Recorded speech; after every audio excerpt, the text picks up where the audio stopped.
Okay, and we are recording. Hello my dear Aries! Hello, hello, hello. Itong problema ko pag nasa harapan ako ng camera kasi madalas dito ako nakatingin. Dapat dito eh. Okay, so I will try my best na tingnan ka my dear Aries sa abot ng aking makakaya. Okay, so hello my dear! Happy New Year! Kumusta po ang inyong holiday? Kumusta po ang inyong mga vacation? Na-enjoy ba? Or nalimas, nasaid ba ang mga ipon? 'Di ba? Okay lang na walang ipon basta mayroong iPhone. Okay my dear, so 8 cards tayo dito. 3 cards tayo dito. Tapos isang card lang tayo dito. Okay? So, uunahin ko na to. Okay? Kasi medyo, may jet lags. Ano ba? May jet lags pa ako ng mga happenings lately. So, mag-oracle tayo. Pasensya na kayo kung medyo wala ako sa alignment or wala ako sa order. Okay? Pero I will try my best. Kasi hindi ko na nga na-upload yung ibang mga reading dahil, sobrang busy talaga. Okay? So, let's go tayo, my dear. First card mo over here is energy ng blessing. Okay? So, may blessing ka daw, my dear, galing sa ating my dear elephant. Okay? Blessing. Okay, let me see. Of course, blessing. Kasi bakit? Na-experience mo ang 2025 or may experience mo ang 2025. And marami, my dear, na hindi na na-experience ang 2025. Kasi nga, 2024 ay nag-exit na sila. No? So, you are so blessed. Yun pa lang, my dear. Yung masisilayan mo ang 2025, it is a blessing. Okay? Pero baka, tinutukoy naman ito ay ibang blessing. 'Di ba? Baka pera. O kaya opportunities. Okay? Meron kang robbery na energy. Okay, obvious naman. Hindi ko nagugustuhan yung hindi ko nagugustuhan yung combination ng blessing at saka ng robbery. Parang may darating sa yung something tapos parang kukunin din naman sa iyo kaagad. Okay? So hindi siya maganda. Pero kung i-base ko lang sa nararamdaman ko sa energy ng robbery, mag-ingat kasi baka meron mga mawalan, my dear, sa first 15 days ng January 1 to January 15, yung mga personal belongings nyo, yung mga gamit nyo, mga my dear, no, alagaan nyo yan kasi posibleng may mga ganon na mangyari, okay? Okay, tutingnan natin, my dear. Oops! Okay. Suffering, darkness, nightmare. Okay. So, nightmare. It's given, my dear Aries. It's given. Huwag maging burara, my dear.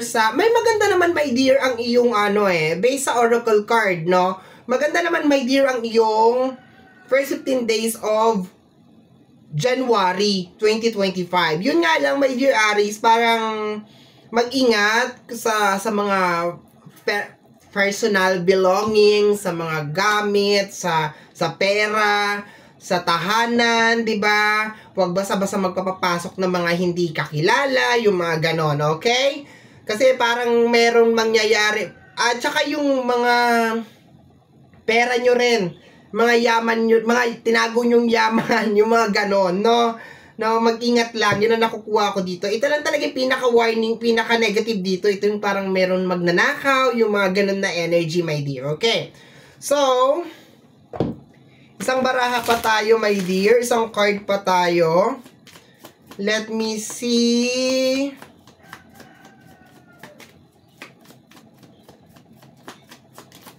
Eto. Sabi nga dito, I feel you even though we are apart. Okay? I feel you even though we are apart. Medyo to. Ayoko sanang gamitin to eh. So, labas dun sa energy na nauna, my dear Aries, is yung energy na parang meron ka daw nararamdaman na parang siguro spirit, parang ganon, okay, posibleng ginaguide ka niya or something. So, I feel you even though we are apart. Siguro trust your intuition, my dear, yun na nakukuha ko. Parang trust your intuition na pag meron kang, parang may tao dyan na parang, ay teka, parang may masamang gagawin tong tao na to. Parang maniwala ka dun sa nararamdaman mo, my dear Aries, na itong tao na to ay merong gagawin tong hindi maganda. Or posible din na somebody is guiding you or somebody is angels or your spirit guides, my dear. Parang ginaguide ka, my dear, okay? Parang binibigyan ako dito, my dear, ng energy, my dear, or ng parang message na parang merong something na hindi magandang mangyayari, my dear, sa first 15 days of January 2025. Pero, parang, kung magta-trust ka talaga sa intuition mo, sa nararamdaman mo, sa hinala mo, my dear, okay? Posibleng maiwasan ito, okay? So, yun yung ating oracle card, okay? So, let's go na tayo sa ating 8 cards, my dear Aries. Tingnan natin kung ano talaga nangyayari. Dito talaga tayo magkakatalo. Okay? Kasi susunod-sunurin ko yan eh. Pag i-connect ko yung mga cards. I-connect ko siya and ayun nga.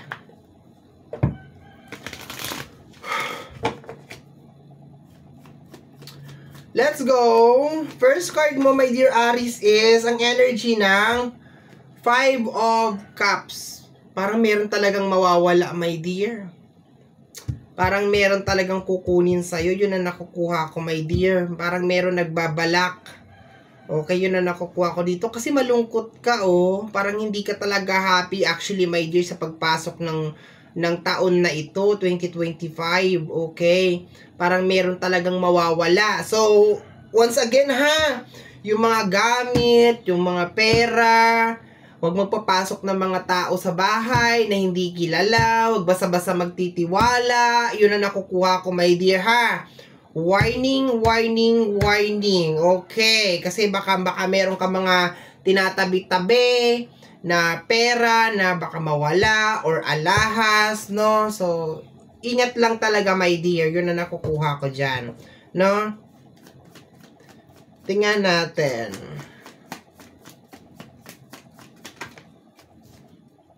The Queen of Wands, okay?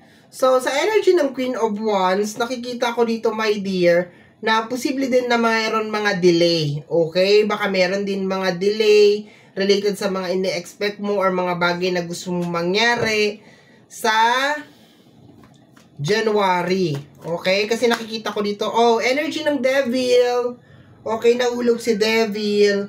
So, ayun na nga. Mag-ingat lang talaga mga my dear, ha? Mag-ingat lang. Be careful lang. Parang ano sa inyo, my dear, ang nakawan sa January. Ano ba naman tong taon na ito para sa iyo, my dear? Na, tsaka lumabas ang devil mo, my dear, okay? Ayan, o.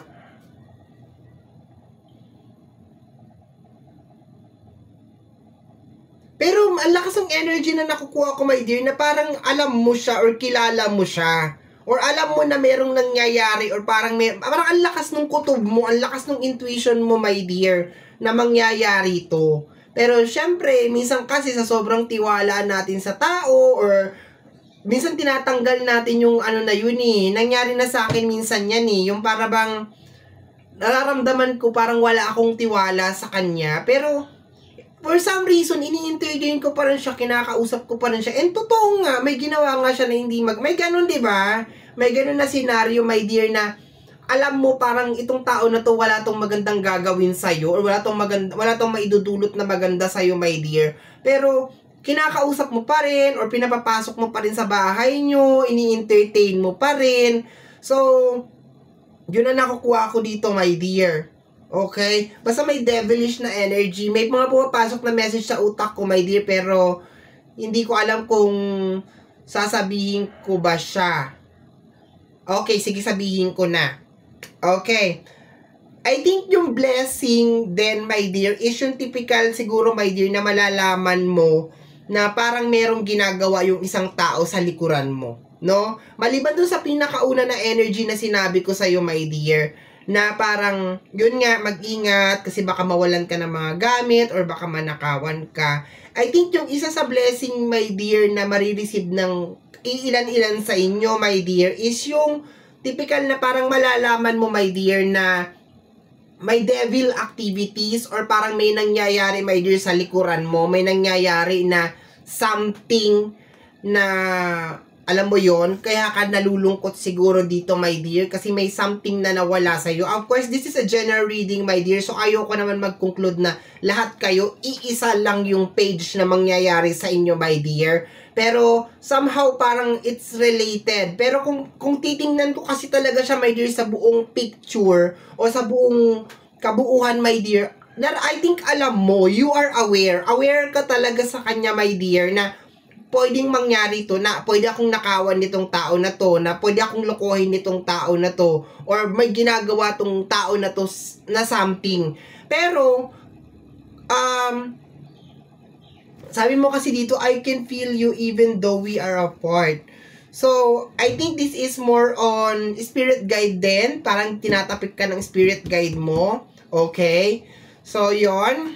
Huwag na tayo masyado magtambay dyan. Let's go. We have here the energy of the Four of Pentacles. Ayan. So, alagaan mo talaga, lalo na sa pera. Ewan ko, lakas ng energy talaga sa pera. Parang may something sa pera talaga, my dear Aries, no?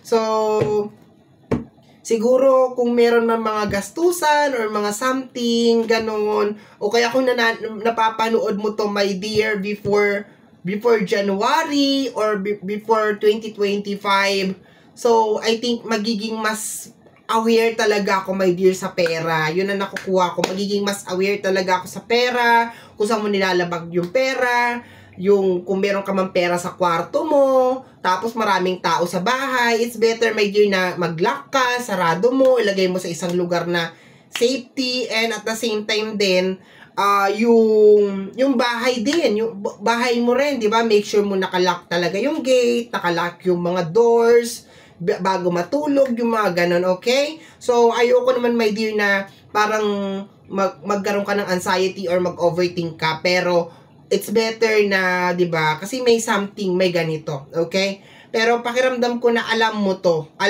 kung sakasakaling mangyayari to, alam mo or kilala mo kung sino yung gagawa, nararamdaman ko, okay? Alam mo, kilala mo siya.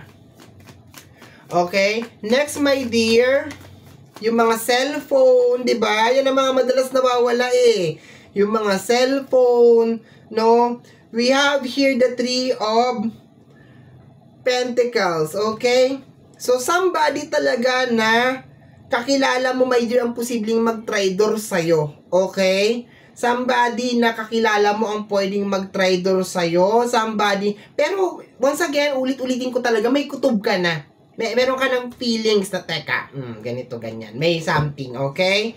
So, January pa lang talaga, may something na, okay? So, let's go tayo, my dear Aries. We have here the King of Pentacles, okay? Ay, provider na energy siya. No, ikaw to. So, ibig sabihin, posibleng ikaw yung nagsusupport ka sa kanya. Okay? Sabi nag-support ka sa kanya, sinusuportahan mo siya. So, warning lang talaga, my dear, ha? January 1 to January 15, mga my dear. Ano to? Yung mga pagtatraidor, pagnanakaw, ayan.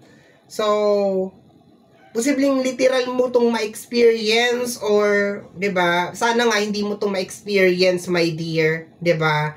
Pero it is a way din. Pakiramdam ko talaga it is one way of blessing sa'yo na parang matanggal yung maskara nitong tao na to na hindi ka na niya maloko or 'di ba? Pero kilala mo daw siya, my dear. Kilala mo siya. Okay? We have here the King of Swords. Okay.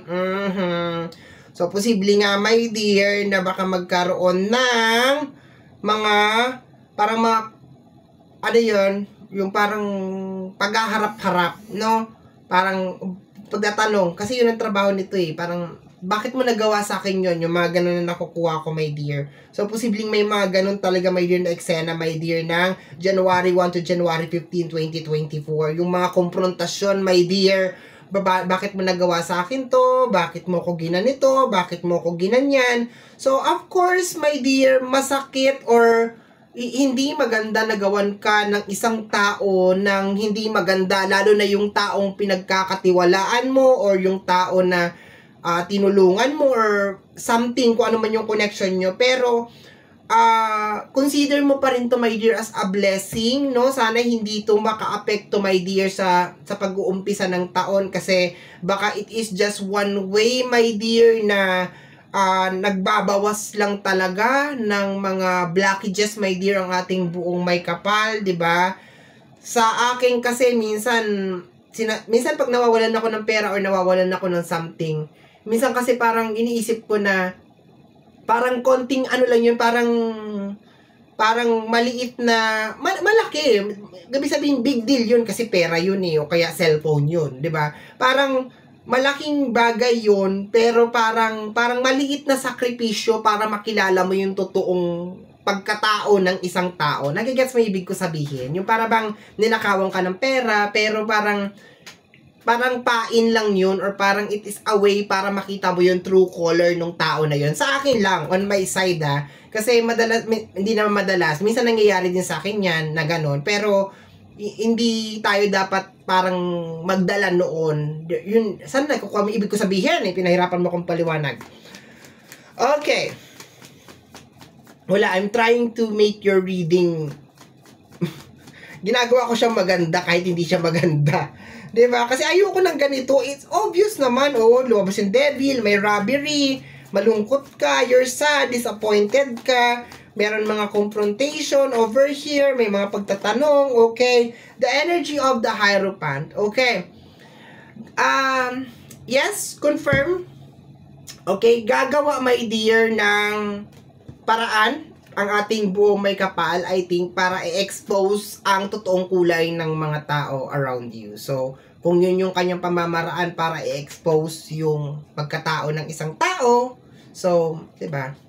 Bottom deck of the card is the 8, nakita ko kasing 8 of Cups over there. Okay, this is the 2 of Cups and the 8 of Cups sa likod. So, I think, tingnan na lang natin sa second half of January, my dear, 16 hanggang sa katapusan.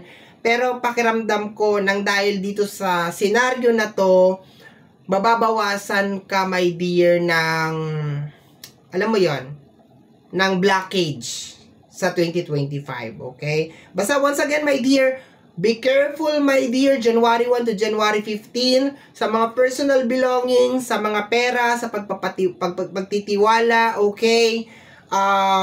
Yun, mag-ingat lang. And sinasabi naman ng card over here na kung sino tong gagawa ng hindi maganda sa'yo, my dear, somebody na kilala mo or somebody na posibleng meron ka ng idea na kaya niya, meron siyang capacity or meron siyang kakayanan, my dear, na gawin kung ano tong bagay na ito. Okay? So, my dear Aries, ipopost ko to sa ating YouTube channel, ipopost ko rin to sa ating Facebook account. So, kung mapapanood mo to sa ating Facebook account, don't forget to like, follow, share sa ating Facebook account. Kung mapapanood mo naman to sa ating YouTube channel, don't forget to subscribe. Click, my dear, ang notification bell para ma-update ka sa aking mga upload. And, free to like, free to share, free to comment sa lahat ng ating mga videos. Once again, my name is RJ, also known as Apo J. Maraming salamat po, and until next time, bye-bye! Thank you, my dear!